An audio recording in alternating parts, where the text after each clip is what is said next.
شريك له وأشهد أن محمدا عبده ورسوله اللهم صل وسلم على نبينا محمد صلى الله عليه وسلم وعلى آله وأصحابه ومن تبعهم بإحسان إلى يوم الدين أما بعد.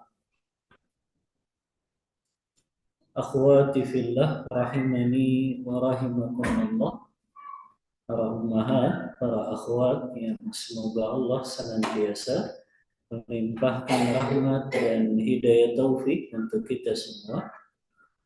Alhamdulillah, di siang hari ini dengan izin dan pertolongan dari Allah kita bisa melanjutkan kembali pembahasan kita, masih mengkaji kitab Awan Amal Sehari Semalam yang ditulis oleh Al-Ustaz Abu Ihsan dan Ummu Ihsan hafizahumullah jami'an, dan kita sampai pada bab sunnah ketika bersih.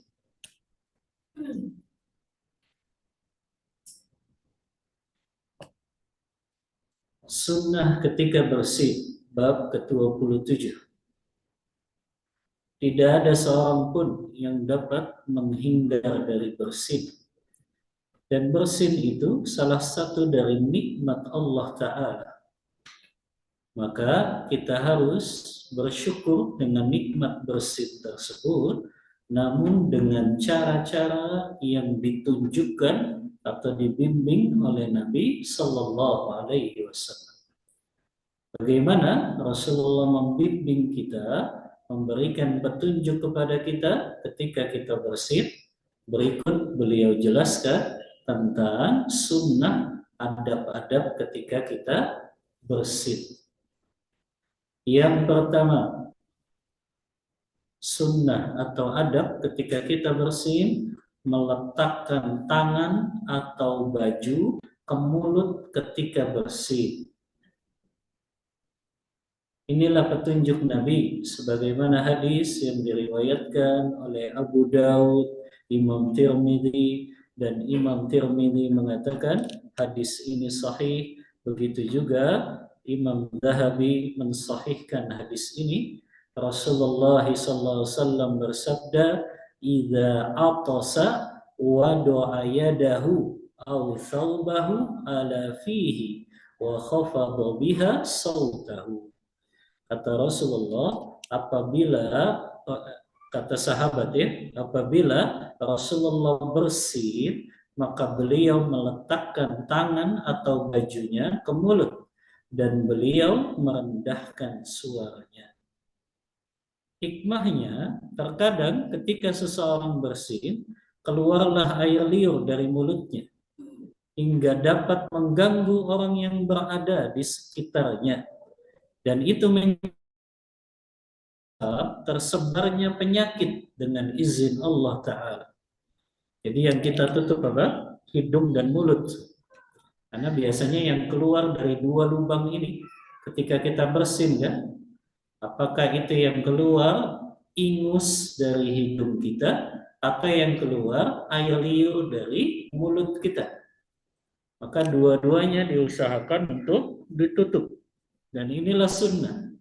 Apa hikmahnya? Tadi agar tidak mengganggu orang yang ada di sebelah kita, atau juga tidak menyebarkan penyakit kalau itu ternyata bagian dari virus. Dan virus itu cepat menularnya. Maka inilah di antara adabnya. Kita tutup bagian hidung dan juga mulut kita. Maka tidak layak bagi seorang muslim ketika dia bersin, dia biarkan itu ingusnya muncrat, air liurnya muncrat. Maka kita usaha, apa yang bisa kita tutup? Kita nggak punya tisu, kita tutup dengan baju kita.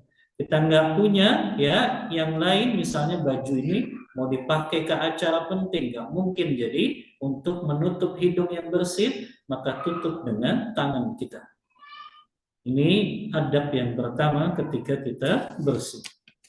Yang kedua, adab dan sunnah ketika kita bersin, mengecilkan suara ketika bersin berdasarkan contoh dari Rasulullah SAW sebagaimana dalam hadis yang diriwayatkan oleh Imam Al-Hakim dan juga disahihkan oleh Imam Zahabi. Rasulullah SAW ketika beliau bersin, beliau bersabda, "Idza faliyadu kaffaihi ala wajhihi wal yakhfat sautahu." Kata Rasulullah, apabila salah seorang dari kalian bersin, hendaklah ia meletakkan tangannya ke wajahnya dan merendahkan suaranya.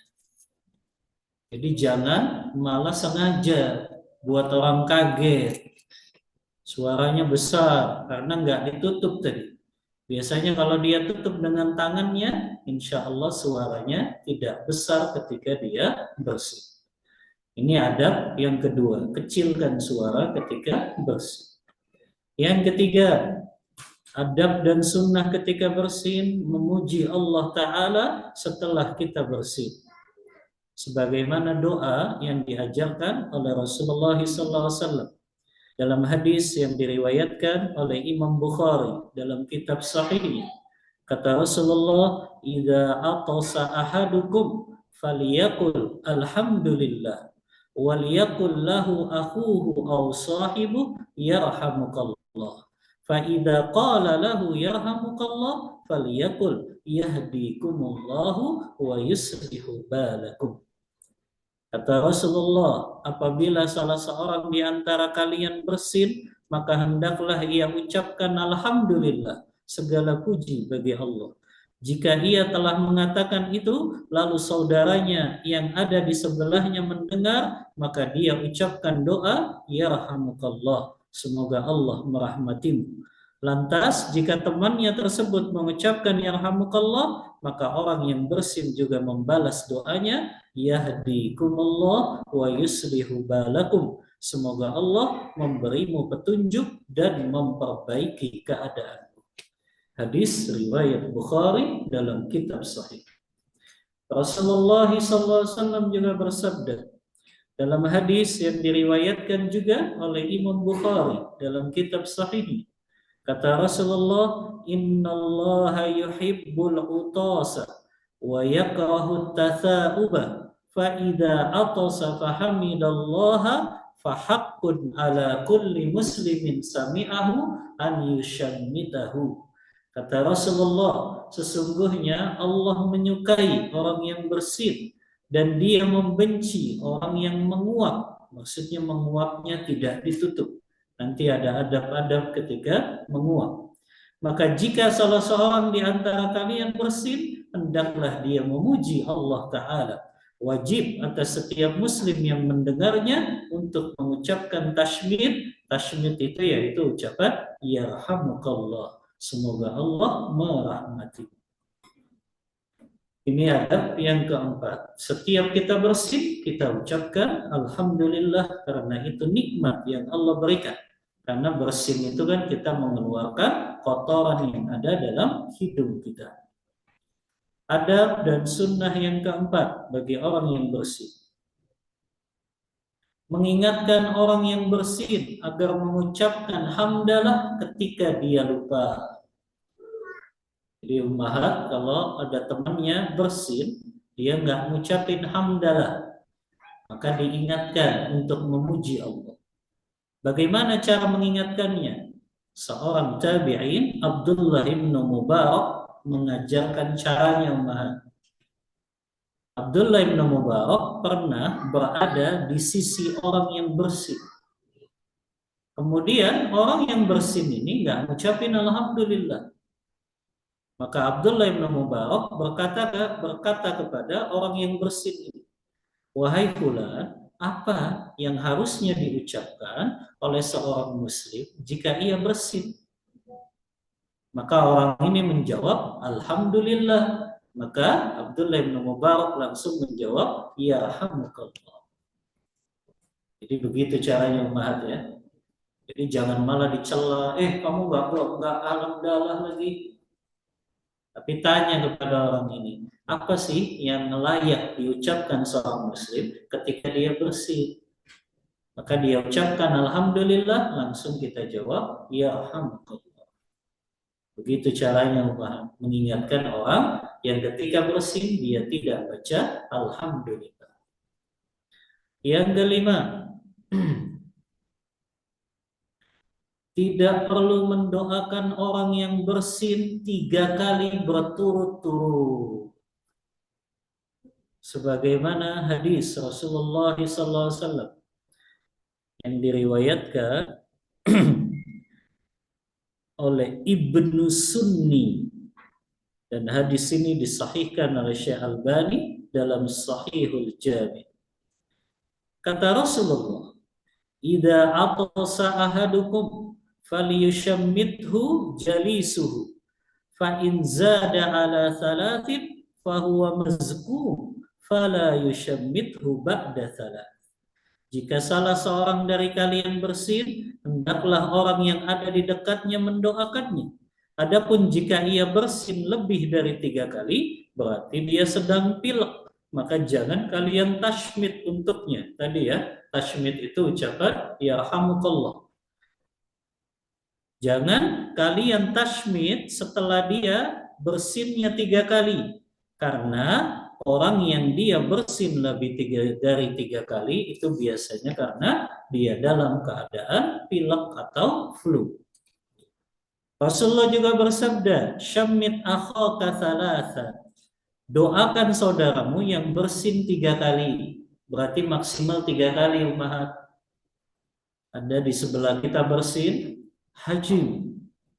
2 kali dia bersin lagi, hajim. Tetap kita doakan yarhamukallah sampai 3 kali. Kalau lebih dari 3 kali dia masih bersih, maka nggak perlu mengucapkan yarhamukallah lagi. Jadi cukup 3 kali saja.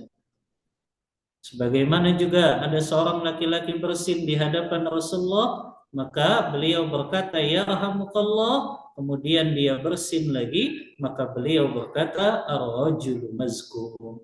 Laki-laki ini sedang pilek. Jadi 3 kali ummahat ya. Kita ucapin yarhamukallah, lebih dari 3 kali dia masih bersin, maka nggak perlu mengucapkan lagi yarhamukallah.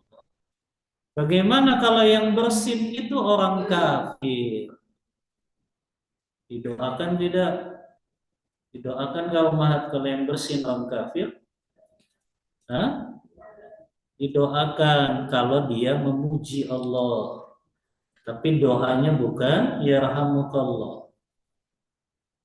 Kita lihat hadisnya. Hadis ayat Abu Dawud, Tirmidzi, dan hadis ini disahihkan oleh Imam Tirmidzi. Ini hadisnya dari sahabat Abu Musa al-Ash'ari. Beliau berkata, dahulu ada seorang Yahudi bersin di dekat Nabi. Kemudian orang Yahudi ini berharap supaya Rasulullah doakan dia, yarhamukallah. Tapi ternyata Rasulullah nggak ngucapin yarhamukallah. Apa yang Rasulullah ucapkan? Yahdikumullah wa yuslihu balakum. Semoga Allah memberimu petunjuk dan memperbaiki keadaanmu. Nah, ini dalil ummahat khusus. Kalau orang kafir itu ketika bersin ngucapin alhamdulillah. Tapi kalau orang kafirnya nggak ngucapin alhamdulillah, nggak usah didoakan. Ini khusus untuk orang kafir yang bersin, dia ngucapin alhamdulillah. Maka kita doakannya bukan yarhamukallah, tapi kita doakannya yahdikumullah wa yuslihu balakum. Semoga Allah memberi petunjuk kepadamu dan memperbaiki keadaan. Nah, ini adab-adab ketika seorang muslim bersin. Kita lanjut bab ke-28. Sunnah ketika menguap. Kalau tadi bersin, sekarang menguap.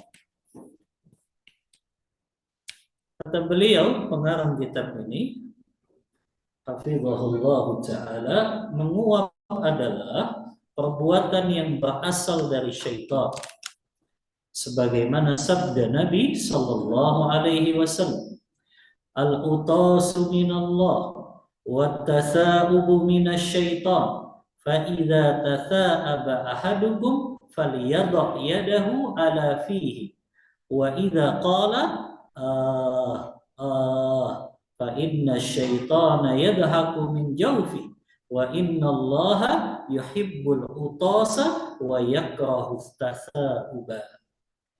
Kata Rasulullah, bersin itu dari Allah dan menguap itu dari syaitan.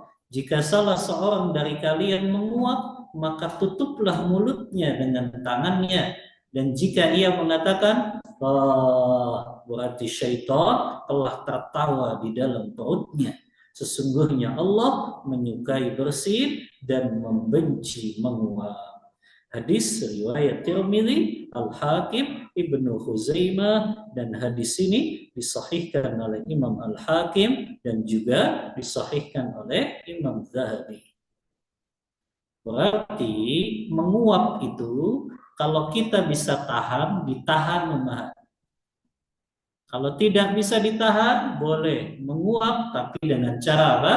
Ditutup dengan. Makanya di sini ada adab-adabnya ketika kita menguap. Adab dan sunnah yang pertama, ketika kita menguap, tolak dan tahanlah semampu mungkin.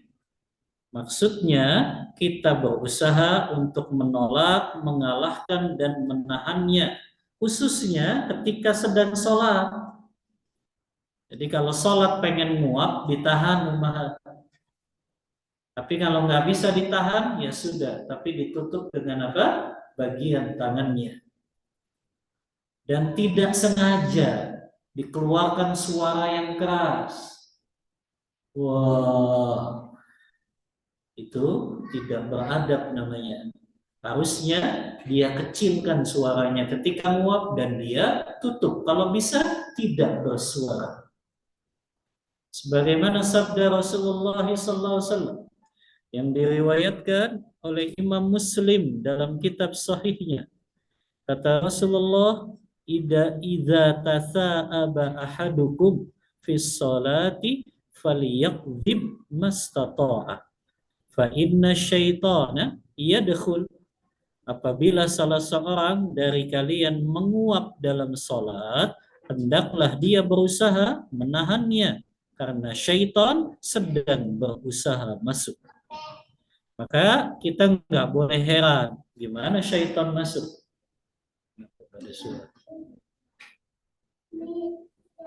Syaitan itu bisa berpindah-pindah umahat, bergerak dari satu tempat ke tempat yang lain.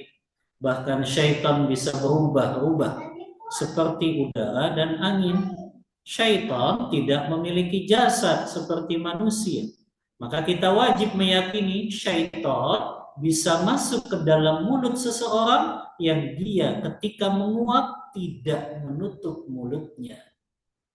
Maka wajib kita imani apabila salah seorang di antara kalian menguap maka dia tutup, karena kalau tidak syaitan akan masuk ke dalam mulutnya.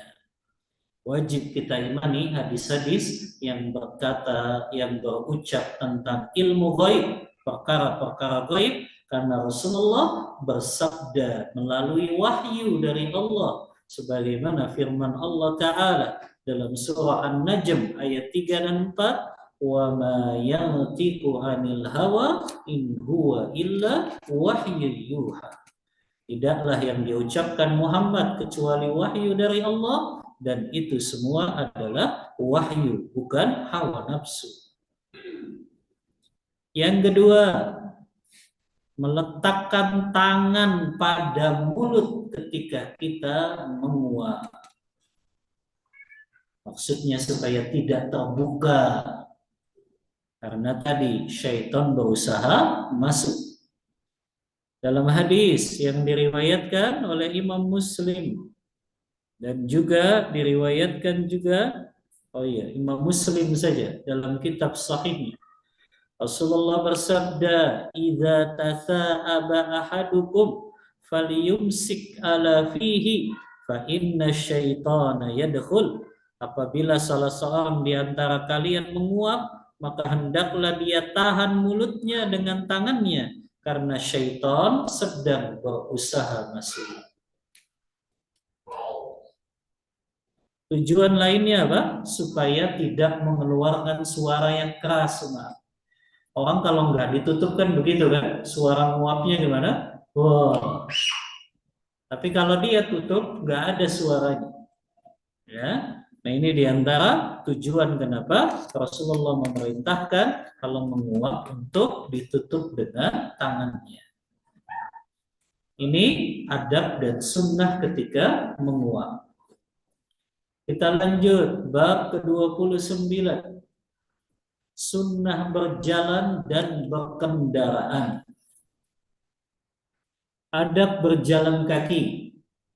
Sebagaimana kita dalam kehidupan ini senantiasa ada yang berjalan, ada yang berkendaraan, maka kita perlu mengetahui apa saja itu adab-adab ketika kita berjalan kaki atau berkendara. Disebutkan di sini. Yang pertama, sunnah atau adab petunjuk Rasulullah ketika kita jalan kaki, bersikap tawadu dan tidak sombong ketika berjalan kaki. Rasulullah SAW bersabda dalam hadis riwayat Muslim dalam kitab sahihnya, wa innallaha auha ilayya an tawadu hatta la yafqa ahadun ala ahadin wa la yabghi ahadun ala ahadin. Kata Rasulullah, sesungguhnya Allah mewahyukan kepadaku supaya kalian bersifat tawadu sehingga seseorang tidak sombong terhadap orang lain dan tidak berbuat zalim terhadap orang lain. Karena sikap sombong saat berjalan dan membanggakan diri termasuk perkara yang dimurkai oleh Allah. Sebagaimana firman Allah Ta'ala dalam surah Al-Isra ayat 37, wala tamshi fil ardi maraha innaka la takhliqal arda wa lan tablughal jibala tula. Janganlah kamu berjalan di muka bumi ini dengan sombong, karena sesungguhnya kamu sekali-kali tidak dapat menembus bumi dan kamu sekali-kali tidak akan sampai setinggi gunung. Maka ini ada pemahaman. Lawan dari tawadhu adalah sombong. Sombong itu apa definisinya, Umar? Menolak kebenaran dan meremehkan orang lain. Yang dimaksud jalan kaki dalam keadaan sombong ini, dia ketika berjalan meremehkan orang-orang di sekitarnya. Dia merasa paling wah, merasa orang yang paling ahli berilmu, merasa orang yang paling suci, merasa orang yang paling-paling lah. Akhirnya dia jalan kakinya dengan cara memajukan dadanya. Itu tanda kesombongan. Karena tanda kesombongan meremehkan orang lain. Begitu pula dalam ayat yang lain Allah Ta'ala berfirman dalam surah Luqman ayat 18, wala tusaqqir khaddaka linnas wala tamshi fil ardi maraha innallaha la yuhibbu kulla mukhtalin fakhur. Kata Allah, dan janganlah memalingkan muka dari manusia karena sombong, dan janganlah kamu berjalan di muka bumi dengan angkuh. Sesungguhnya Allah tidak menyukai orang-orang yang sombong lagi membanggakan. Ibnu Katsir dalam kitab tafsir beliau, Tafsirul Quran Al-Azim, mengatakan, yaitu membanggakan diri itu juga sombong, takabur serta keras kepala. Janganlah engkau bersikap demikian, karena Allah murka kepadamu. Sebagaimana firman Allah dalam surah Luqman tadi ayat 18, innallaha la yuhibbu kulla mukhtalin fakhur. Sesungguhnya Allah tidak menyukai orang-orang yang sombong lagi membanggakan diri. Jadi berjalan dengan sombong tadi gimana, meremehkan orang-orang di sekitarnya. Begitu juga bangga dan takjub dengan diri sendiri. Orang tersebut bersikap sombong terhadap orang lain. Tanda sombong itu kan, dia meremehkan orang lain, nggak mau nerima nasihat, menolak kebenaran, itu sombong. Orang kalau dia berjalannya sombong, biasanya dia berjalan dengan dalam keadaan dadanya dibusungkan. Kemudian dia meremehkan orang yang ada di sekitarnya. Makanya Rasulullah melarang yang seperti itu dalam keadaan berjalan kaki. Bahkan Rasulullah mengatakan ancaman bagi mereka yang berjalan dengan ujub, membanggakan dirinya. Kata Rasulullah dalam hadis yang diriwayatkan Imam Al-Hakim, dan hadis ini disahihkan oleh Imam Zahabi, oleh Imam Ahmad juga. Imam Bukhari juga meriwayatkan hadis ini dalam Al-Adabul Mufrad.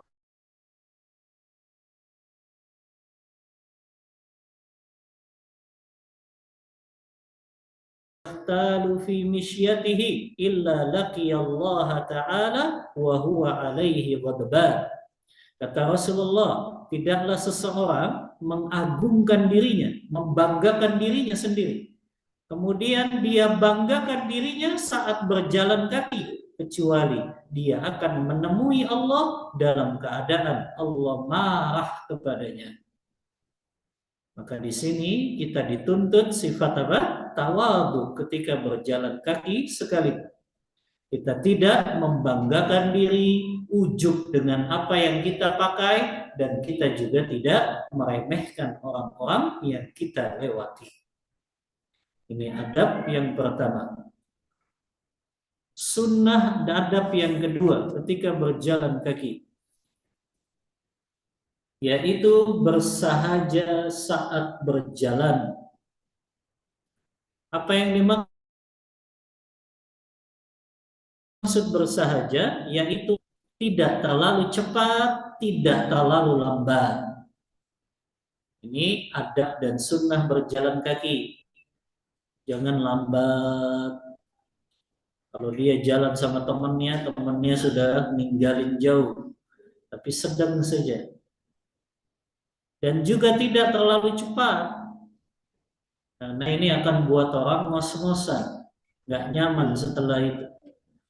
Maka yang dimaksud bersahaja dalam berjalan kaki pertengahan, tidak terlalu cepat, tidak terlalu lambat. Sebagaimana firman Allah Ta'ala, sesungguhnya Allah tidak menyukai orang-orang yang sombong lagi membanggakan diri. Surah Luqman ayat 18. Ibnu Katsir ketika menafsirkan ayat ini, yaitu berjalan biasa, tidak terlalu lambat, tidak terlalu cepat, namun ia pertengahan antara keduanya. Inilah yang dimaksud bersahaja ketika berjalan kaki. Adab yang ketiga, ketika kita berjalan kaki, jangan menoleh ke belakang apabila berjalan. Nah ini ummahat dilarang ini.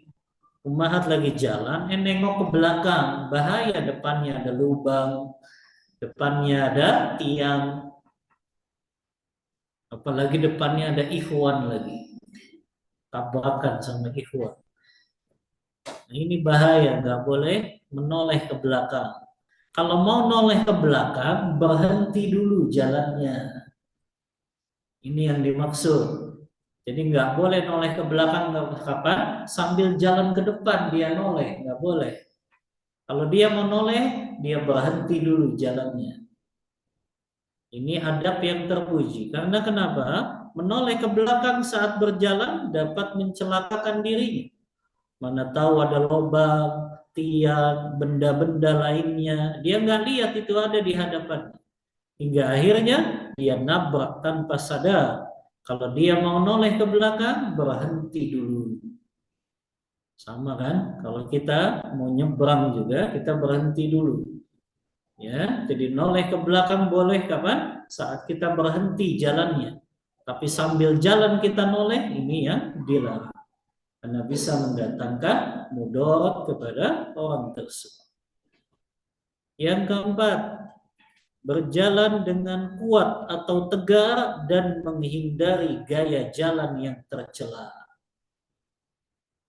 Yaitu seperti gaya jalan Rasulullah. Apabila berjalan, beliau berjalan dengan tegar. Sebagaimana hadis riwayat Muslim. Maksudnya, beliau mengangkat kedua kaki di atas tanah karena tegarnya, seakan beliau berjalan dengan bertumbuh pada pangkal telapak kakinya. Beliau berjalan dengan tegar, tidak seperti gaya berjalan kaum wanita. Ini beda ya, jalannya laki-laki dengan gaya jalannya perempuan. Gaya jalan laki-laki biasanya dia lebih tegar, ya, tidak menunduk-nunduk. Beda dengan gaya jalan wanita yang mungkin dia agak sedikit lambat. Gaya jalan seperti ini sesuai dengan ruh Islam karena tampak padanya kekuatan seorang muslim di hadapan orang-orang. Mukmin yang kuat lebih dicintai Allah daripada mukmin yang lemah. Ini sunnah dan adab yang keempat ketika berjalan kaki. Yang kelima, wanita tidak boleh mengambil bagian tengah jalan. Kan nggak harus wanita, laki-laki juga nggak boleh tengah jalan. Apa yang dimaksud tengah jalan di sini? Kalau yang dimaksud jalan yang dilewati orang, laki-laki dan perempuan, apalagi itu dilewati kendaraan juga tidak boleh. Rasulullah bersabda, "Laisa lin-nisa'i wasatut thariq." Bagian tengah jalan bukanlah untuk kaum wanita. Mungkin yang dimaksud di sini dia agak ke tepi, Jadi kalau jalan di trotoar itu dia tidak memilih tengah jalan trotoar, tapi dia di tepinya. Ini supaya tidak mudah bersentuhan dengan siapa? Laki-laki yang bukan mahramnya. Tujuan utamanya lihat agar tidak terjadi ikhtilat campur baur antara laki-laki dan perempuan. Supaya ini perempuan juga bisa menjaga kehormatan dan kesucian dirinya. Jadi perempuan itu berusaha supaya kalau dia berjalan kaki tidak dekat atau bahkan sampai menyentuh kaum laki-laki yang bukan mahramnya. Jadi dia berusaha menepi dari jalan yang dia lalui. Ini adab dan sunnah yang kelima. Yang keenam, dilarang berjalan dengan memakai sebelah sendal atau sebelah sepatu, sebelah kaos kaki. Ini masuk umat. Nggak boleh makainya sebelah saja. Sebagaimana sabda Rasulullah SAW yang diriwayatkan oleh Imam Bukhari dan Imam Muslim. Kata Rasulullah, "Idzan ta'ala ahadukum falyabda' bil yumna wa idza khala'a falyabda' bisyibab wal yun'ilhuma jami'an aw liyakhlaqhuma jami'an." Kata Rasulullah, jika salah seorang di antara kalian memakai sendal, maka hendaklah dia mulai dengan yang sebelah kanan.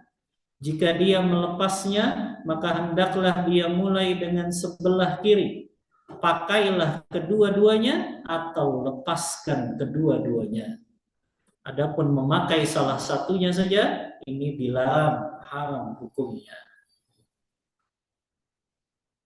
Ini yang keenam, dilarang berjalan dengan memakai sendal sebelah saja, sepatu sebelah saja, atau kaos kaki sebelah saja. Yang ketujuh, dianjurkan ummahat telanjang kaki kadang-kadang atau sesekali waktu. Maksudnya nggak pakai apa? Alas kaki. Tapi harus dipastikan jalanannya bukan merupakan tanah yang banyak najisnya atau bukan jalanan yang banyak paku, kawat, benda-benda yang bisa melukai. Biasanya ini tempat untuk kita olahraga ya. Yang di situ mungkin tempatnya bagus. Maka lepas alas kakinya. Tapi bagi ummahat nggak boleh lepas kaos kaki. Karena itu bagian dari aurat. Tapi sekali-kali boleh ketika kita olahraga, kita lepas sepatu atau sendal kita dua-duanya dan kita hanya memakai kaos kaki.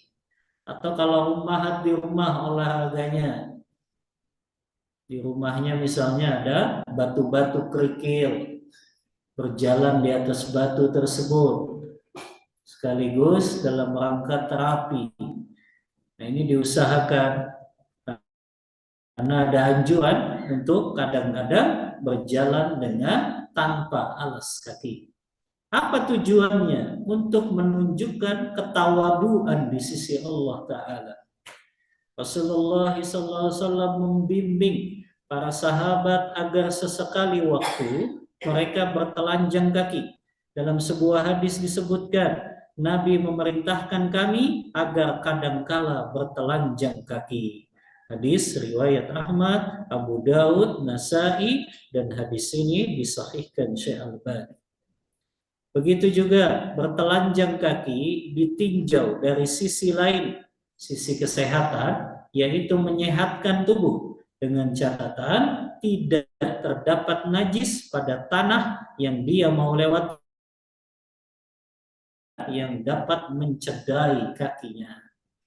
Kalau dia mau telanjang kaki, pastikan jalan yang dia lewati tidak najis dan juga tidak membahayakan kakinya. Ini adab ketika kita berjalan kaki. Selanjutnya, adab kalau kita berkendaraan. Apakah kita menaiki transportasi pribadi atau kita menaiki transportasi umum? Ini berlaku adabnya. Apa saja itu adabnya ketika kita menggunakan kendaraan? Yang pertama, mensyukuri nikmat Allah Ta'ala. Harus ada dalam hati kita rasa syukur. Allah mudahkan kita membeli kendaraan ini, memudahkan kendaraan ini, menjadikan kendaraan ini bisa berjalan. Ini kan yang kita lupa. Kalau kita naik mobil pribadi, mobilnya masih bisa jalan, nggak ada halangan ketika di jalan, wajib ini kita syukuri. Maka ini yang pertama, ketika kita berjalan dengan menggunakan kendaraan sampai pada tujuan, kita senantiasa bersyukur kepada Allah. Maka jangan gunakan kendaraan kita untuk maksiat tuhan.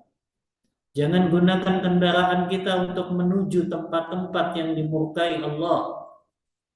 Jangan mobilnya dibawa ke tempat konser musik. Mobilnya dibawa ke tempat acara festivalnya orang kafir, nonton barongsai. Jangan mobilnya digunakan untuk maksiat, ngajak laki-laki yang bukan mahram ke dalam mobil. Ini semua tanda seseorang nggak bersyukur dengan nikmat kendaraan tersebut. Kalau dia lakukan itu, ingat, sekali-kali akan ada waktunya Allah cabut nikmat tersebut darinya. Maka yang pertama, ketika kita bisa naik kendaraan, apalagi itu kendaraan pribadi kita, syukuri itu. Dengan cara apa? Kita gunakan kendaraan itu dalam ketaatan kepada Allah. Gunakan kendaraan itu ke masjid. Gunakan kendaraan itu hadir di majelis-majelis ilmu. Gunakan kendaraan itu untuk sedekah ke fakir miskin. Gunakan kendaraan itu untuk ngajak makan anak-anak yatim. Gunakan kendaraan itu untuk memberikan iftar, memberi buka untuk orang yang berpuasa. Maka Allah akan berkahi kendaraan tersebut. Allah akan jaga kendaraannya kalau dia gunakan kendaraan tersebut dalam ketaatan kepada Allah Ta'ala. Nah, ini yang pertama, syukuri nikmat ketika kita naik kendaraan, maka Allah akan jaga kendaraan yang kita gunakan tersebut. Yang kedua, membaca doa ketika berkendara. Sebagaimana doa yang sahih yang diriwayatkan dari Nabi Sallallahu Alaihi Wasallam. Doa ini kita baca tatkala kita naik pesawat kah, naik mobil kah, naik kapkah, naik kereta kah.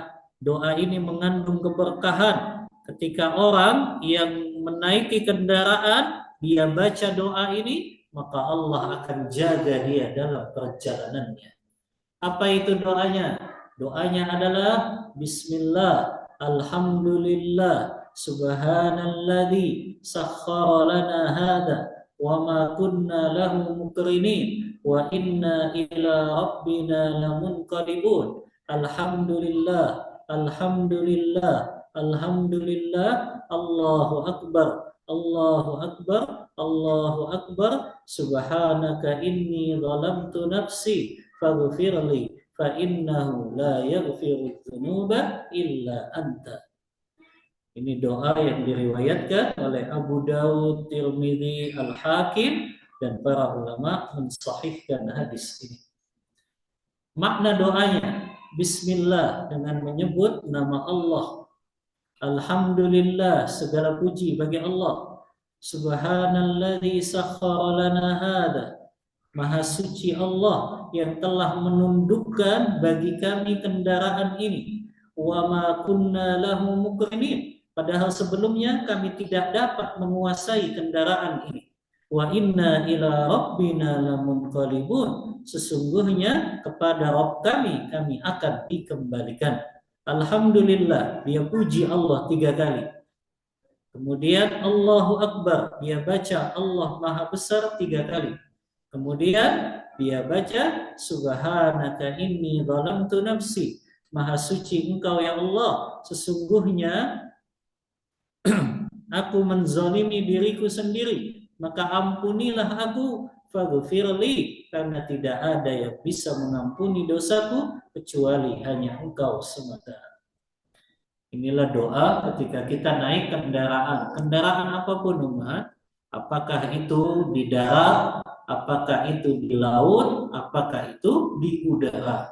Doanya sama, ini mengucapkan Subhanalladzi sakhkhara lana hada wa ma kunna lahu muqrinin wa inna ila rabbina lamunqalibun. Kemudian baca Alhamdulillah 3 kali. Baca Allahu Akbar 3 kali, kemudian Subhanaka inni zalamtu nafsi faghfirli fa innahu la yaghfiru dzunuba illa anta. Inilah doa ketika kita naik kendaraan. Yang ketiga, adab atau sunnah ketika kita naik kendaraan, bertakbir ketika melewati jalan yang menanjak atau mendaki, dan bertasbih ketika melewati jalan yang menurun.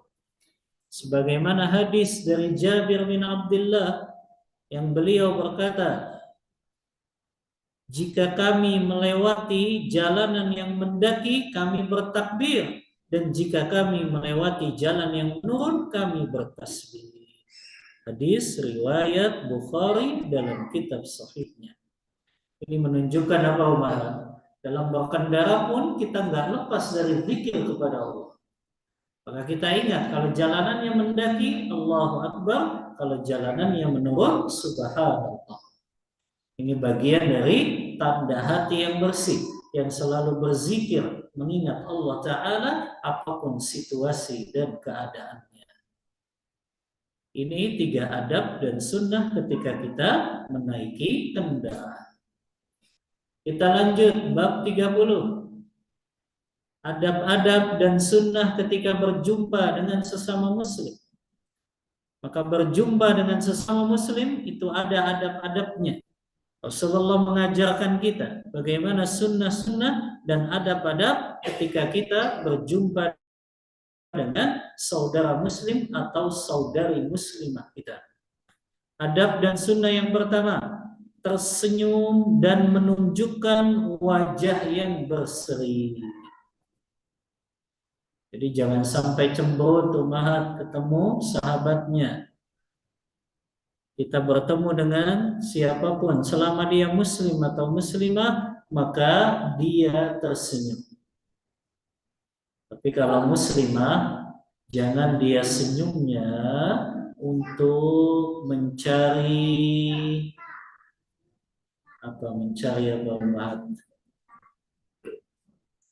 mencari perhatian ikhwan. Jadi yang dimaksud di sini sesama jenis ya. Akhwat kepada akhwat. Adapun ikhwan kepada ikhwan. Jadi tersenyum di sini sesama jenis. Kecuali dia mahram kita, umat. Kalau dia mahram kita, boleh kita tersenyum setiap berjumpa dengannya. Apakah dia anak kita, apakah dia kakak kandung kita, adik kandung kita, apakah dia ponakan kita, maka dia adalah orang yang mahram kita, walaupun beda jenis. Tapi yang dimaksud di sini kita senyumnya kepada sesama jenis kita, kaum wanita. Tapi kalau dia lawan jenis boleh kepada yang merupakan mahramnya. Sebagaimana hadis yang familiar, Rasulullah SAW bersabda, tabassumuka fi wajhi akhika laka sadaqah. Senyum yang kau berikan kepada saudaramu itu terhitung sebagai sedekah. Hadis riwayat Tirmidzi disahihkan oleh Syekh Al-Albani. Rasulullah juga bersabda, la tahqiranna minal ma'rufi syai'an walau an talqa akhaka biwajhin talqin. Janganlah sekali-kali menganggap remeh kebaikan yang engkau berikan, walaupun engkau sekedar berwajah manis, bermuka manis ketika engkau menemui saudaramu. Hadis riwayat Muslim dalam kitab Sahih. Adapun bertemu dengan wajah masam, cemberut, merengut, ini menimbulkan apa? Efek negatif, menghilangkan rasa saling mencintai sesama muslim, sekaligus membuka peluang syaitan untuk menggoda hati orang ini karena dia nggak disenyumin, akhirnya kayaknya fulan ya kesel nih sama saya, udah saya juga nggak mau tegur dia, akhirnya menimbulkan apa? Merusak persaudaraan, akhirnya menimbulkan apa? Suudzon, saling berburuk sangka. Maka harus ini kepada sesama wanita muslimah, mereka tersenyum ketika berjumpa atau bertemu. Ini adab dan sunnah yang pertama ketika berjumpa dengan sesama muslim. Yang kedua, mengucapkan salam dan wajib membalasnya apabila saudara muslim kita mengucapkan salam. Dan sebaik-baiknya yang mana yang mahal? Yang mulai mengucapkan salam atau yang menjawab salam? Yang memulai mengucapkan salam. Itulah yang paling baik. Jadi kalau ummahat ketemu ummahat yang lain, jangan nunggu dia salam dulu. Kita yang langsung mengucapkan salam, assalamualaikum warahmatullahi. Sebagaimana sabda Rasulullah SAW, hakul muslimi 'alal muslimi sittun. Idza laqitahu fasallim alaihi. Hak seorang muslim dengan muslim lainnya ada 6. Jika kamu bertemu dengannya, maka ucapkan salam kepadanya. Salam yang dimaksud di sini tadi ya, assalamualaikum warahmatullahi wabarakatuh. Bukan sekedar selamat pagi, selamat siang, good afternoon, itu belum dianggap salam. Karena salamnya muslim tadi. Kalau dia ucapkan assalamualaikum warahmatullahi wabarakatuh. Di antara keutamaan mengucapkan salam, orang yang mengucapkan salam itu tanda dia saling mencintai sebab masuk ke dalam surga. Kata Rasulullah, "Afsus salama bainakum tahabbu." Saling mengucapkan salam di antara kalian, niscaya kalian pun saling mencintai. Begitu juga salam tadi sebab seseorang masuk surga. Kalau kita sering sebarkan salam, itu sebab seseorang bisa masuk ke dalam surga. Dalilnya hadis riwayat Ahmad, Ibnu Hibban dan juga Imam Al-Hakim yang disahihkan oleh Syekh Al-Albani. Kata Rasulullah, "Absis salam wa at'imit ta'am wasilil arham kum bil laili wan nasu niyam thumma adkhil jannata bisalam." Kata Rasulullah, sebarkan oleh kalian salam, berikanlah makan, sambunglah tali silaturahim, salatlah di malam hari saat manusia tidur, dan masuklah ke dalam surga dengan selamat. Rasulullah banyak sekali dalam hadisnya memerintahkan kita afsyus salam, sebarkan salam, karena itu sebab untuk masuk ke dalam surga. Selama yang kita ucapkan adalah kepada sesama muslim, maka itu sangat dianjurkan. Kemudian menjawab salam juga umat, usahakan jawabnya yang sempurna. Kalau orang yang ketemu kita ngucapin cuma Assalamualaikum, kita jawabnya yang lengkap, Waalaikumsalam. Karena ini perintah Allah dalam Al-Quran, surah An-Nisa ayat 86. Wa idza huyyitum bitahiyyatin fahayyu bi ahsana minha aw rudduha. Apabila kamu diucapkan salam, maka hendaklah dia balas dengan salam yang sama atau yang lebih baik dari salam yang diucapkan. Jadi kita balas salamnya lengkap umat. Walaupun orang yang mengucapkan salam kepada kita, dia mengucapkannya simple. Assalamualaikum. Ya, ada lagi Assalamualaikum warahmatullah. Nggak lengkap. Tapi kalau kita jawab, tetap jawabnya yang lengkap. Yang ketiga, sunnah dan adab ketika kita berjumpa dengan saudara muslim kita, berjabat tangan.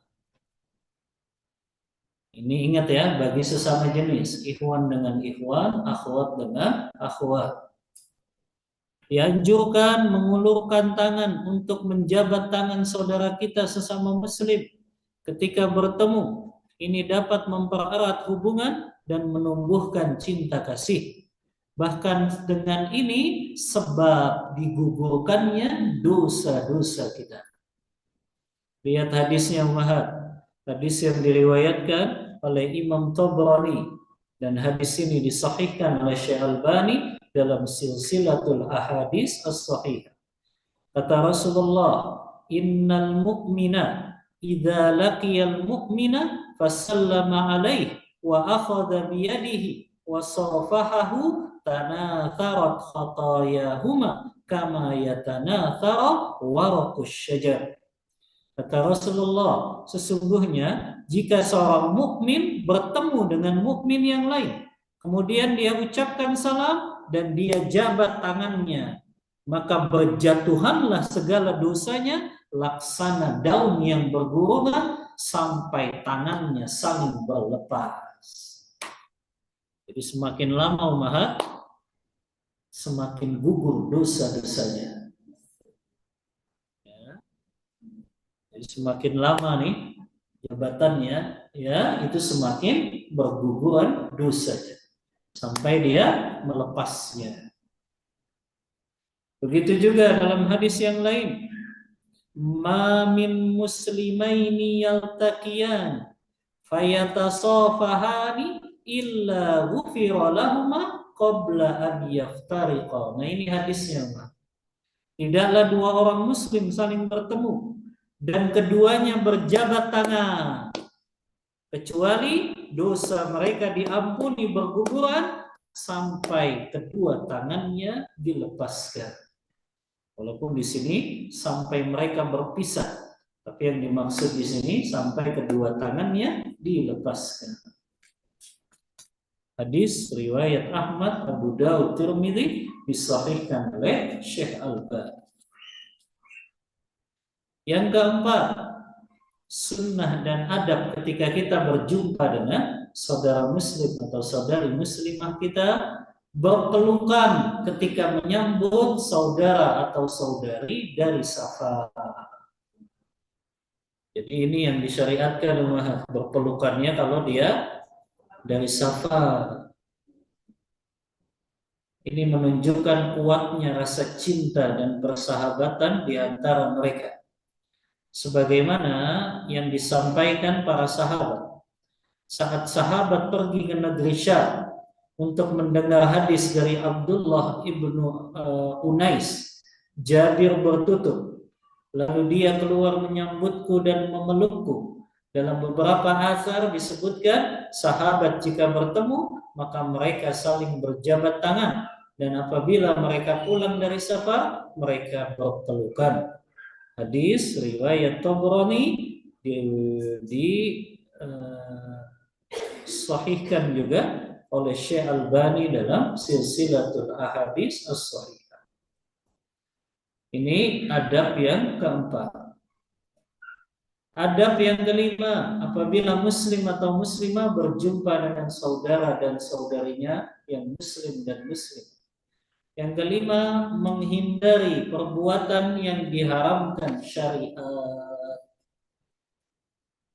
Jadi ada larangan-larangan umat ketika kita berjumpa dengan saudara muslim atau saudari muslimah yang nggak boleh kita lakukan. Apa itu larangannya? Yang pertama, membungkuk. Nah, ingat ya, salamannya nggak usah sambil bungkuk. Sebagaimana hadis yang diriwayatkan oleh Imam Tirmidzi. Imam Tirmidzi menghasankan hadis ini. Ada seorang sahabat bertanya kepada Nabi sallallahu alaihi wasallam. Kata sahabat tersebut, "Wahai Rasulullah, apabila salah seorang dari kami bertemu dengan saudara muslim kami atau temannya, bolehkah ia membungkukkan badannya?" Kata Rasulullah, "Tidak boleh. Karena itu hanya dipersembahkan kepada Allah saja. Dia menghinakan dirinya. Adapun sesama makhluk nggak boleh dia bungkukkan badan." Orang itu bertanya lagi, "Apakah boleh menciumnya?" Beliau menjawab, "Tidak boleh." Nah, ini di garis bawah umat. Boleh di sini ada penjelasannya. Yang pertama, tidak boleh di sini kalau itu diiringi dengan syahwat.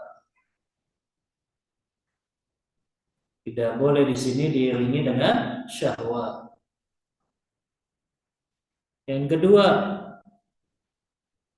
tidak boleh di sini itu berlaku umum kecuali kepada anak-anak kita atau orang tua kita, itu dibolehkan. Kalau kita ketemu apa? Kita cium. Begitu juga anak kita, ibu mencium anak laki-lakinya, bapak mencium anak perempuannya, karena mustahil ada syahwat dengan sesama mahram nasabnya. Maka itu diperbolehkan. Ya. Adapun hukum asalnya tidak diperbolehkan. Ya. Ini diantara pengecualian yang dijelaskan oleh ulama. Mencium di sini maksudnya tadi ya, yang dibolehkan itu tanpa syahwat kalau kepada orang selain anak dan bapak atau orang tuanya. Adapun kalau dengan bapak dan anak-anaknya itu dibolehkan. Walaupun yang dimaksud dicium di sini bagian kepalanya, bagian tangannya. Yang nggak boleh atau bagian pipinya masih boleh. Yang nggak boleh itu bagian bibirnya. Itu nggak boleh, walaupun anak sekalipun. Ya. Walaupun anak atau orang tua sekalipun nggak boleh bagian bibir. Pipinya masih boleh, dahinya atau kepalanya.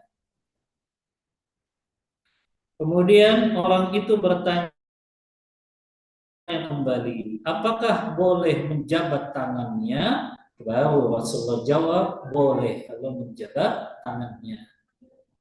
Berarti di dalam hadis ini yang dilarang membungkuk dan mencium. Ya, membungkuk dan mencium.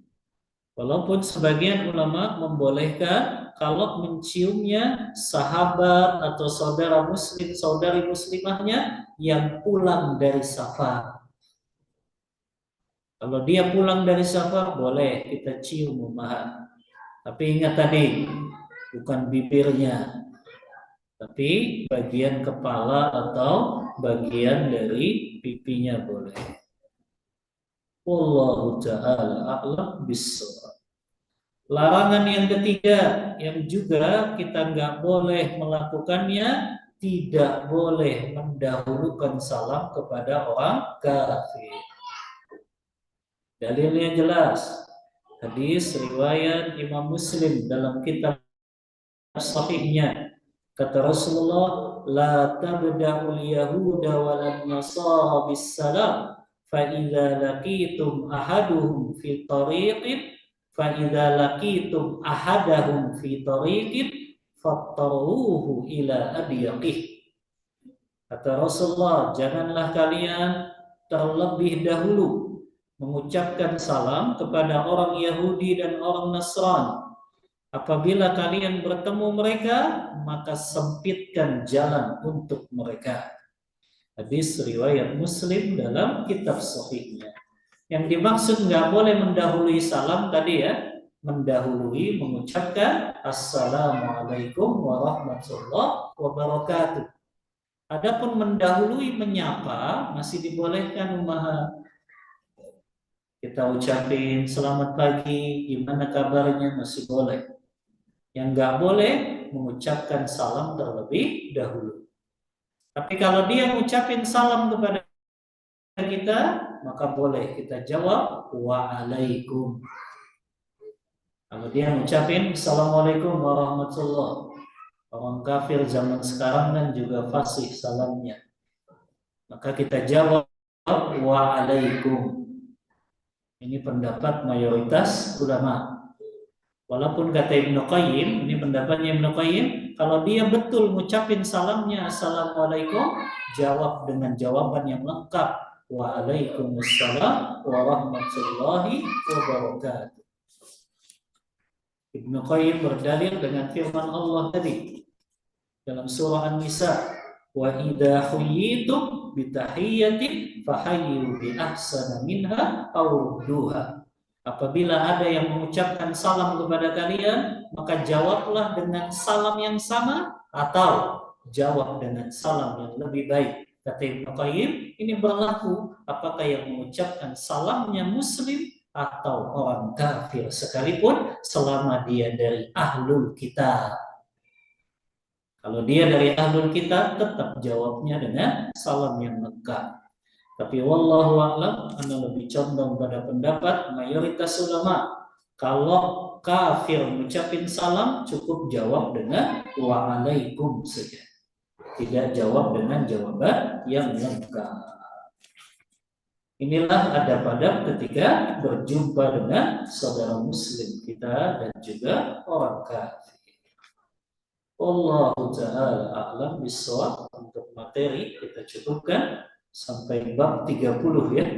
Kita lanjut bab 31 di pertemuan selanjutnya. Wassallallahu ala nabiyyina Muhammadin wa ala alihi wa sahbihi wasallam. Kita buka diskusi dan tanya jawab.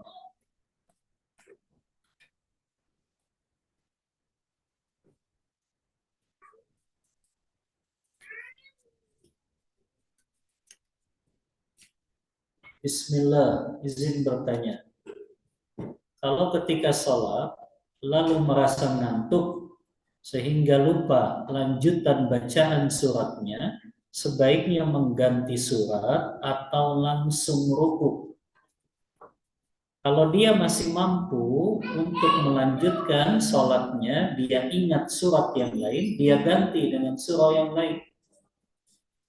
Ya, tapi kalau dia sudah benar-benar ngeblank, maka lebih baik dia ruku saja daripada dia ngantuk ganti surat, sama aja dia lupa lagi. Kalau dia memang betul-betul sudah ngantuk sekali, maka lebih baik dia langsung ruku saja. Tapi kalau dia masih mampu melanjutkan mengingat surah yang lain, dia ganti dengan surah yang lain. Wallahu ta'ala a'lam bissawab. Ustaz, bagaimana hukum sholat bagi wanita yang memakai cadar ketika sholat di masjid, di mana hijab dan pembatas sholatnya hanya setinggi dada? Berarti pendek ya. Sehingga bagian wajah tidak tertutup kain pembatas. Separuh badan dari dada, kepala terlihat oleh umum. Apakah dia tetap pakai cadarnya atau melepasnya? Bagaimana jika dia meyakini bahwa cadar itu tidak wajib? Apakah boleh bagi dia membukanya cadar ketika sholat di masjid? Kalau memang ternyata hijabnya tidak sempurna, maka tetap dia sholat dengan memakai cadarnya.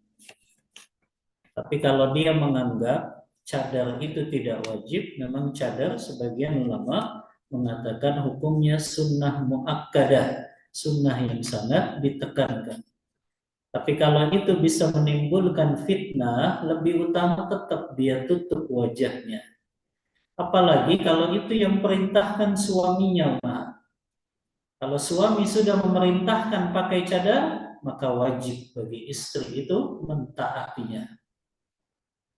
Maka yang lebih utama tetap dia pakai cadarnya. Tapi kalau dia merasa aman, nggak ada laki-laki yang melihatnya, maka nggak masalah dia buka cadarnya ketika sholat di masjid. Wallahu ta'ala a'lam bissawab.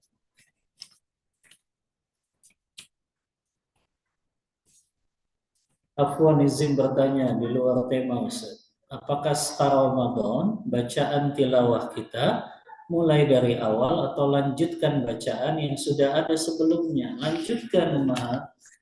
Kenapa ngulang dari awal lagi? Lanjutkan bacaannya. Apakah zakat mal yang kita keluarkan boleh dibagi untuk beberapa orang atau satu orang saja? Yang lebih utama satu orang saja. Tapi kalau memang zakatnya itu besar, boleh dibagi kepada beberapa golongan yang dia berhak menerima zakat mal. Yang berhak menerima zakat mal ada 8 kan? Sebagaimana surah At-Taubah ayat yang ke-60.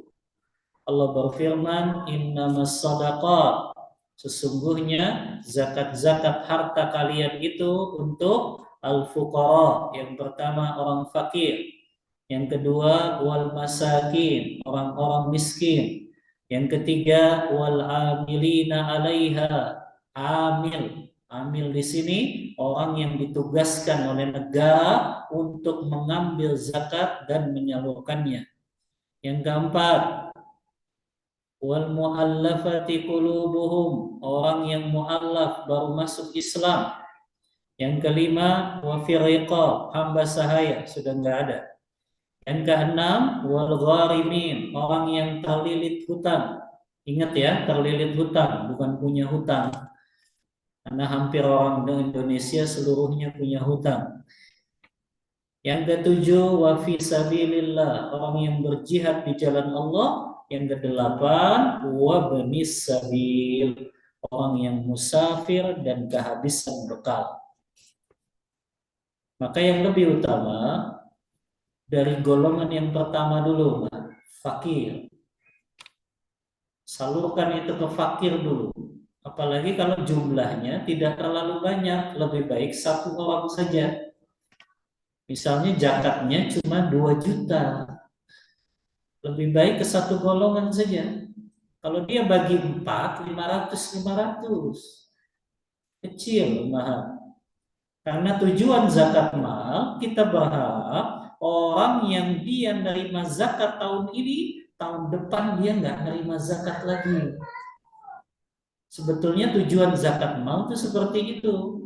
Makanya yang paling bagus, dia satu golongan dapatnya banyak. Ya, misalnya zakatnya seseorang 10 juta, dia salurkan itu kepada orang fakir. Orang fakir yang tadinya nggak punya pekerjaan, dia jadi punya pekerjaan, dia dagang. Dia jadikan itu sebagai apa? Modal. Kalau dibagi-bagi 10 orang 1 juta, ya susah buat modal rumah. Jadi lebih baik satu orang saja.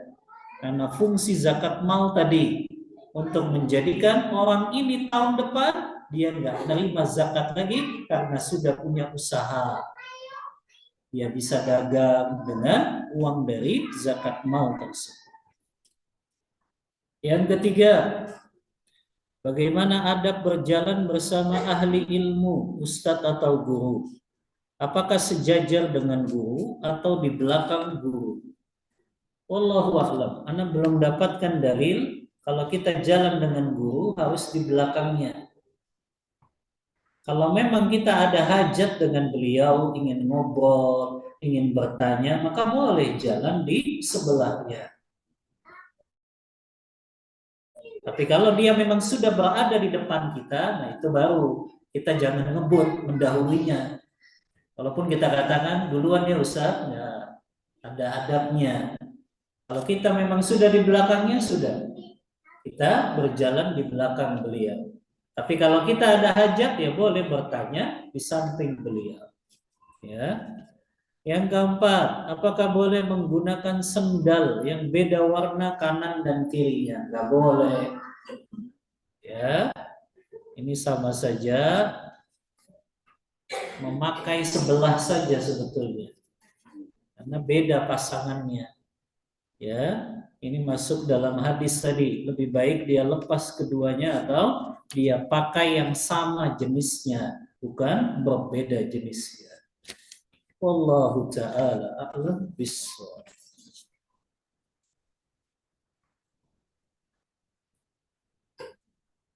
Izin bertanya Ustaz, lebih afdal qada atau fidyah? Lebih afdal qada plus fidyah atau boleh fidyah saja untuk wanita hamil yang menyusui berturut-turut? Ini tergantung kondisi umat ya. Karena selalu sampaikan, kalau memang ummahat tersebut dia hamilnya tiap tahun, maka dia nyusuinnya juga tiap tahun. Ummahat yang seperti ini berat bagi dia untuk kodok plus fidyah. Maka yang lebih utama sudah dia pilih fidyah saja. Ini kalau dia hamilnya tiap tahun hamil, tiap tahun hamil. Tapi kalau dia wanita yang hamilnya nggak tiap tahun, hamilnya 3 tahun baru hamil lagi, 5 tahun baru hamil lagi. Nah yang seperti ini lebih utama dia membayar kodok plus fidyah. Ini pendapat yang lebih hati-hati. Adapun pendapat yang mengatakan fidyah saja itu untuk wanita yang memang sempit waktunya untuk mengkodok. Bayangin tiap tahun hamil maka kan susah untuk mengkodoknya. Jadi tergantung dari kondisi wanita tersebut. Kalau dia hamilnya agak leluasa, 3 tahun sekali, 5 tahun sekali, maka lebih baik dia kodok plus bayar fidyah. Tapi kalau dia hamilnya tiap tahun tadi, supaya tidak memberatkan, maka cukup dia membayar fidyah saja. Wallahu ta'ala a'lam bishawab. Ustaz, apakah jika kita memulai percakapan lewat WA juga dimulai dengan salam? Ini ulama beda pendapat. Apakah ketika kita WA, kita itu bicara atau memang kita menulis surat? Sebagian ulama menganggap WA itu kita nulis surat, pesan. Maka itu kita nggak dianggap bicara. Maka cukup memulai dengan Bismillah saja. Karena begitu Rasulullah ketika mengirim surat kepada raja-raja. Di antaranya Hirakal kan. Rasulullah mulai dengan Bismillah. Dengan menyebut nama Allah. Hadza min Muhammad Rasulillah. Ini dari Muhammad utusan Allah. Aslim taslam. Masuk Islamlah engkau akan selamat. Maka ulama yang mengkiaskan WA dengan mengirim surat cukup dengan mengucap basmalah saja ketika menulisnya. Adapun ulama yang menganggap WA itu kita ngobrol. Kalau ngobrol berarti harus dimulai dengan salam. Maka mereka mengatakan ya tetap harus mengucapkan salam. Tapi wallahu a'lam umat, kalau ana lebih condong pada pendapat pertama tadi. WA itu adalah pesan surat. Cuma suratnya surat elektronik lebih cepat. Maka cukup dengan membaca basmalah saja. Menulis basmalah saja. Allah Ta'ala a'lam bishawab. Jika kita berjalan dan harus melewati bapak-bapak yang sedang kumpul-kumpul di depan gerbang rumah, apa adab yang harus kita lakukan? Jika ada yang mengajak bicara, maksudnya gimana nih ngajak bicara? Nyapa.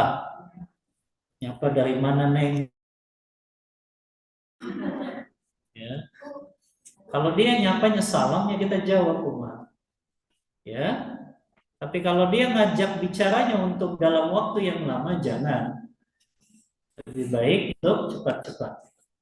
Ya. Tapi kalau dia sekedar ngucapin salam, nanya ya dari mana, kita jawab secukupnya, langsung izin pamit. Maaf ya Pak, saya buru-buru. Ya. Karena ini jadi fitnah. Perempuannya satu lagi, bapak-bapaknya banyak. Ya, bahaya, ini bisa menimbulkan fitnah. Dan dia harus jaga kehormatannya, kesuciannya ketika berjumpa dengan laki-laki. Maka nggak boleh dia berlama-lama kalau melewati bapak-bapak yang sedang kumpul-kumpul. Kalau dia memang disapa ya cukup jawab secukupnya, kemudian segera untuk pergi. Wallahu ta'ala a'lam bishawab.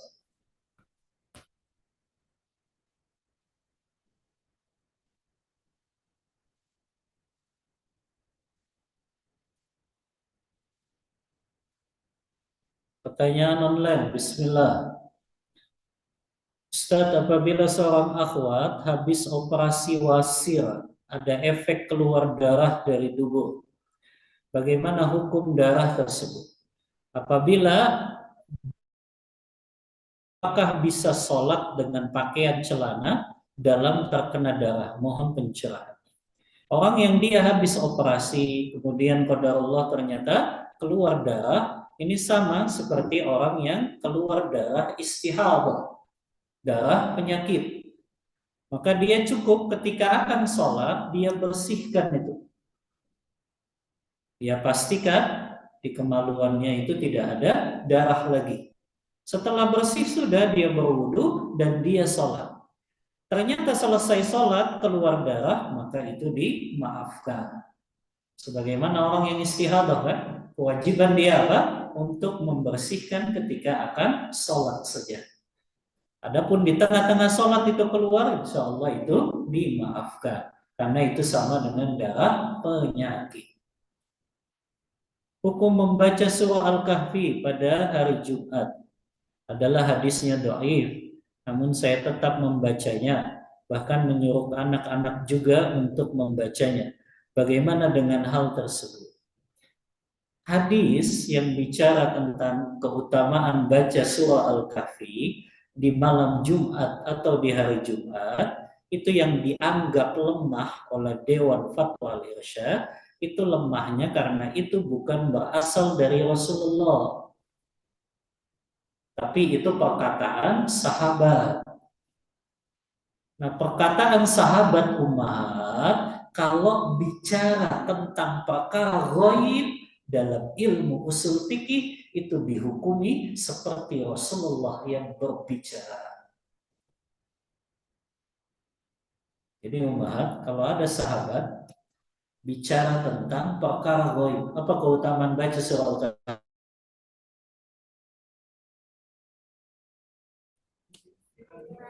Diterangi cahaya di hari Jumat. Itu perkara gaib atau tidak? Perkara gaib.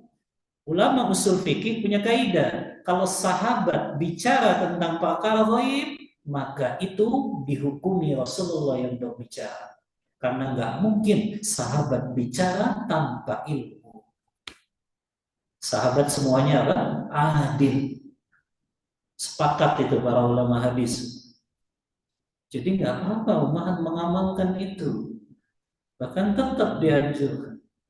Jadi yang Dewan Fatwa Al-Irsyad itu bahas, apakah itu sahih perkataan Rasulullah secara sanad ya, secara sanadnya, ya. Tapi ternyata secara sanadnya itu nggak bersambung sampai Rasulullah, hanya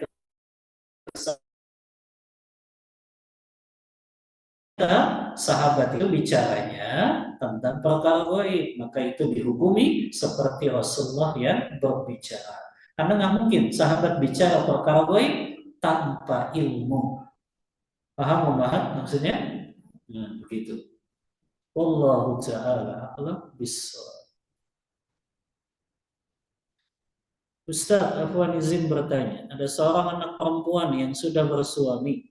Pada Allah suaminya meninggal, jauh dari orang tua, merantau, hampir 2 tahun tidak pulang. Jarang menghubungi kedua orang tua untuk sekedar menanyakan kabar, bahkan hampir 1 tahun tidak ada kabar dan pernah bertemu dengan kedua orang tua.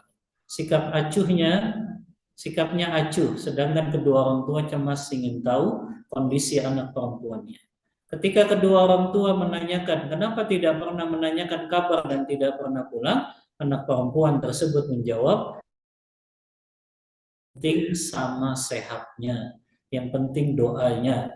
Bahkan ketika ibunya sakit dan operasi, beliau tidak menengoknya. Posisi ibunya di Cikarang pun anak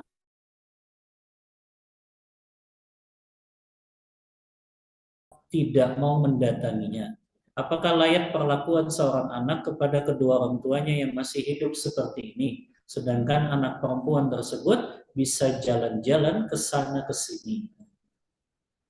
Yang pertama, Umar, anak perempuan kalau dia sudah menikah dan dia ditinggal wafat suaminya, itu ada yang namanya masa iddah.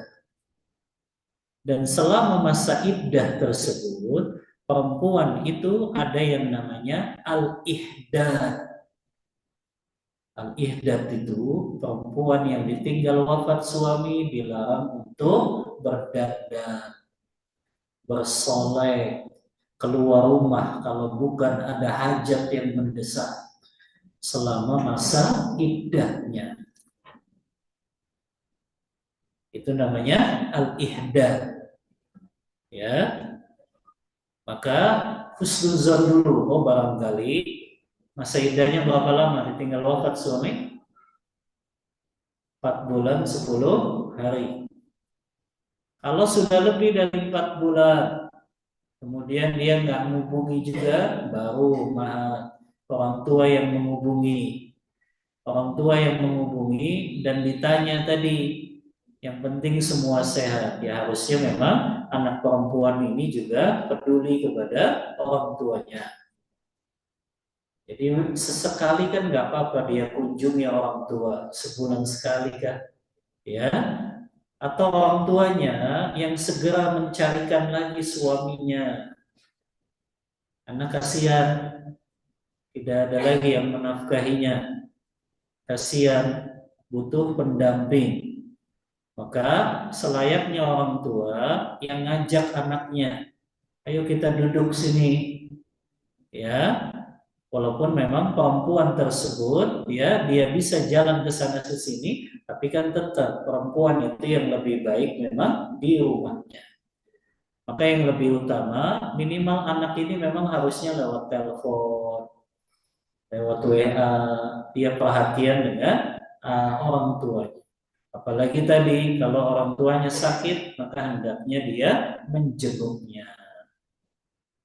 Wallahu ta'ala a'lam bissawab. Bagaimana membaca bacaan sholat ketika berjamaah dengan anak yang belum balik 5 tahun? Bacaannya sir atau jahar? Mengingat anak-anak belum wajib sholat, hanya untuk pendidikan. Kalau dijahar, takut nggak sah sholatnya. Kalau sholat itu sholat yang jahar, ya dijaharkan ummahat. Walaupun ummahat sholat sendiri, sholat yang jahar itu apa? Subuh, maghrib, isya. Itu kan disunnahkan dijaharkan. Tapi dijaharkannya juga nggak keras-keras kalau perempuan. Maksudnya dia bisa dengar dari telinganya sendiri. Jadi kalau sholatnya sholat jahar, ya dia jaharkan. Kecuali sholatnya sir, zuhur dan asar nggak perlu dijaharkan. Ustaz, dulu saya dapat hujah dari seorang ustadz yang fiqh bahwa ibu hamil dan menyusui cukup membayar fidyah saja tanpa qadha. Tapi sekarang ada pendapat ustadz lain harus tetap qadha. Bagaimana Ustaz? Selama 5 tahun berturut-turut hamil menyusui. Tadi, kalau dia hamilnya tiap tahun, maka cukup dengan bayar fidyah. Tapi kalau dia hamilnya tidak tiap tahun tadi, masih ada jedanya, itu mungkin ustadznya berpendapat lebih memilih yang hati-hati. Maka yang hati-hati itu memang dia qadha dan juga dia bayar fidyah. Itu bagi yang hamilnya tidak tiap tahun. Tapi kalau hamilnya tiap tahun ya keringanan lah. Cukup dia membayar fidyah saja. Wallahu ta'ala a'lam bissawab.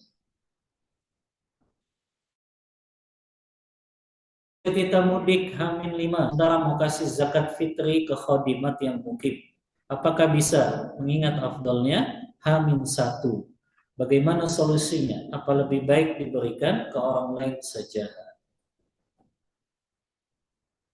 Kalau memang anti atau ummahat ini mau pulang Hamin 5, sebetulnya waktu yang wajib itu waktu yang afdal banget kita kasihkan zakat fitrah kita. Waktu yang afdal itu malam takbiran. Itulah waktu wajib membayar zakat fitrah. Adapun waktu bolehnya sebagaimana yang dilakukan Abdullah bin Umar, beliau bayar zakat fitrahnya 1 hari atau 2 hari menjelang hari raya Idul Fitri. Itu waktu bolehnya. Tapi ini kan 5 hari. Berarti yang lebih utama dititipkan dulu. Apakah ke tetangga untuk diwakilkan. Nanti khodimahnya suruh datang ke tetangganya. Itu ada zakat fitrah saya ya. Suruh dia datang Hamin 1 atau Hamin 2 menjelang Idul Fitri. Kalau malam takbiran dia susah. Jadi minimal di waktu yang boleh, Pak. Kapan waktu boleh itu? Hamin 1 atau Hamin 2 menjelang Idul Fitri. Dalilnya tadi perbuatan sahabat Abdullah bin Umar radhiyallahu anhu. Wallahu ta'ala a'lam bissawab. Bagaimana cara menembus dosa ghibah ya Ustaz? Entah sudah berapa orang mendengar dan menanggapi ghibah. Bisa taubat dari ghibah, yang pertama harus minta kehalalannya kalau dia tahu. Kalau orang yang kita gibahin tahu, wajib kita minta kehalalannya, kita minta maaf. Tapi kalau orang yang kita gibahin nggak tahu, ini ulama beda pendapat. Pendapat pertama tetap minta kehalalannya. Tapi pendapat yang kedua cukup dia bertaubat kepada Allah dan dia bicarakan kebaikan-kebaikan orang ini. Jadi nggak perlu dikasih tahu. Kalau dikasih tahu dia nanti malah marah. Kalau kita pernah gibahi, maka cukup ini dengan dia membicarakan kebaikan-kebaikan orang yang pernah dia gibahi sambil dia bertaubat kepada Allah Ta'ala. Wallahu ta'ala a'lam bissawab. Kita cukupkan membahas, sudah mendekati waktu asar. Mohon maaf bila ada kata-kata yang kurang berkenan di hati ummahat semuanya. Wassallallahu ala nabiyyina Muhammadin wa ala alihi wa sahbihi wasallam. Kita tutup kajian kita membaca doa kafaratul majlis. Subhanakallahumma wa bihamdika asyhadu an la ilaha illa anta astaghfiruka wa atubu ilaik. Walhamdulillahi rabbil alamin. Wassalamualaikum warahmatullahi wabarakatuh.